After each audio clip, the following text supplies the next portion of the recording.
Hey guys, how's it going? That's so stupid.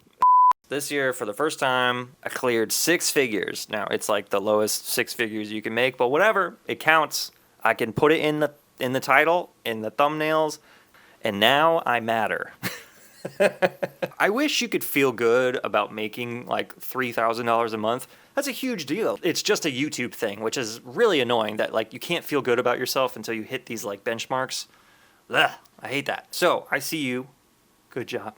You're doing great. And you should keep going. I'm going to give you the big number in just a second. And then after that, I'm going to break down the numbers, the months, what kind of clients I have, and how all these numbers stack up. And I think it'll be really interesting and maybe surprising to you how this all worked out.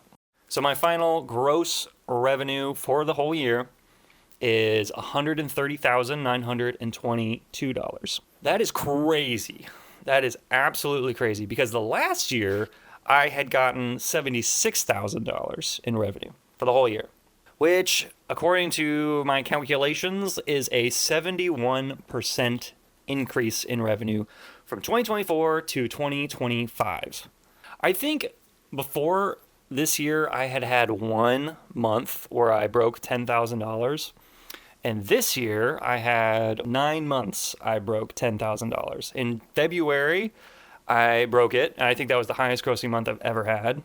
And then in April, I broke that record and had 11,800. And then in June, I broke it again and hit 13,000. And then I had 11, 9.6, 11, well, basically 12, 12 and a half. November was 11,000. And then December was $16,000 in December. That is crazy. I generally calculate how much I make in a month by the projects I'm working on in that month, not necessarily when the checks come in and clear, because I'm doing bigger projects and I'll do like a 50% deposit, so money comes in for that, and then a 50%, at the end, or 25%, however I break that up with the client. So this isn't when those checks arrive, it's more when I'm working on those projects, putting in the hours, and it's a little loose, but I generally just try to keep it clean and simple. Now, this isn't profit, because obviously there's, quite a few expenses with video production. I do use subcontractors for editing mostly, and every once in a while I'll hire somebody to come out and help me on a shoot, and that's probably a few $1,000s a year, maybe $5,000 or $6,000, $7,000. And then all the software. I haven't done my accounting for the year yet, guys, so I just don't ask. It's too much. But one major thing that I did do this year was I hired a full-time contractor for 3 months at the end of the last year, and he is editing, and he's the best. And this year, I am making him a full-time employee. That's my big project in January, is moving over to an S-Corp and having real employees and salaries and all that fun stuff, which is very stressful. But I think totally worth it. I'm going to break down some of the numbers, and I think it's really interesting how some of this all worked out. You'll be surprised. I had 29 clients total through the whole year, and I had 145 shoots about. I tried to keep track of the number of videos I actually made, and my rough tally is 189 videos. And here's something that's really interesting. I basically have 4 retainer clients that I do regular work for almost every month. And those 4 clients made up 62.77% of my revenue. The top client, $26,000. The number 2 is 21. Number 3 was 19.9, it's almost 20. And then number 4 was 14,800. So that's $82,000 came from 4 clients. Getting retainer clients is definitely the way to go.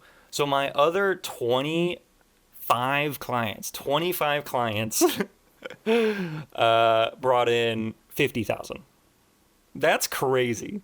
It's one of those things I have to evaluate, like, man, I don't need a bunch of other more random clients. What I need is a few more retainers. Like, I need those clients that need work regularly.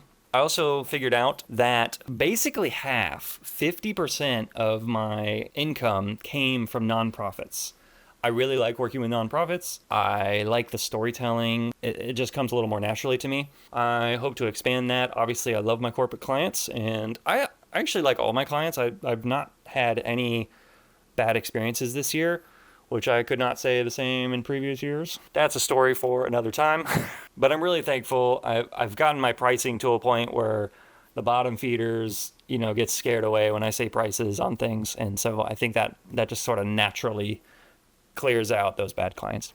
I think one thing I did this year is I'm trying to be more of a video strategist where I'm helping people come up with better marketing solutions, better storytelling, and I'm pitching a little bit more like, oh, if you did this, it could maybe motivate the audience to, buy more of your product or donate more to your cause. I was just sitting with a client, we were doing interviews, we're trying to create content for their fundraiser, for their social media, and I was able to help them break down and just ask questions of like, what is the problem you're trying to solve? And then how are you solving it for your customers? They're a person in charge, like their eyes open, like, oh, okay, this is so good to think about. Oh my gosh. And we were making progress. And it was cool to just offer value while we were already filming. And that's like helping me build a relationship with them where they're trusting me more, they're depending on me more, they like including me more.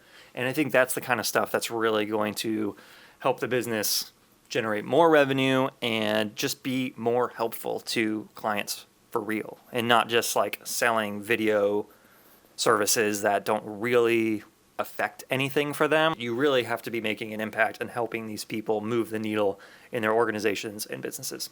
The other big thing I'm learning is what it's like to have an employee, not only working on my to-do list, but working on somebody else's to-do list. And I remember at the beginning, just a few months ago, I got like really in my head and really like setting way too high standards about how organized we were going to be in project management and all this stuff. And basically it's just come down to, we just have a ongoing conversation of like, what are you working on? Let's focus on this. Here's some feedback. I really simplified the structure, like the project management part of it, because when you just have like one employee that you're managing, you don't need to go all out on the project management stuff. Like all of our projects are pretty simple. We have like one shoot day, one location, maybe two, and then we just edit one story video or a story and a handful of social media content. And it's not like it's unraveling and way too big. I'm not working with like a billion people. I don't have a ton of crew that I'm trying to organize. So I think just simplifying it and letting the projects be simple has definitely been the way to go. I think it's fun to be transparent and to share the journey and get excited about like, man, the numbers are really going up. Cool. Any questions? I don't know. It's weird to just like talk and be like, what's not clear? What am I missing here? What do people want to know? So if there's questions, maybe you could just leave a comment and that'll help me on the next video.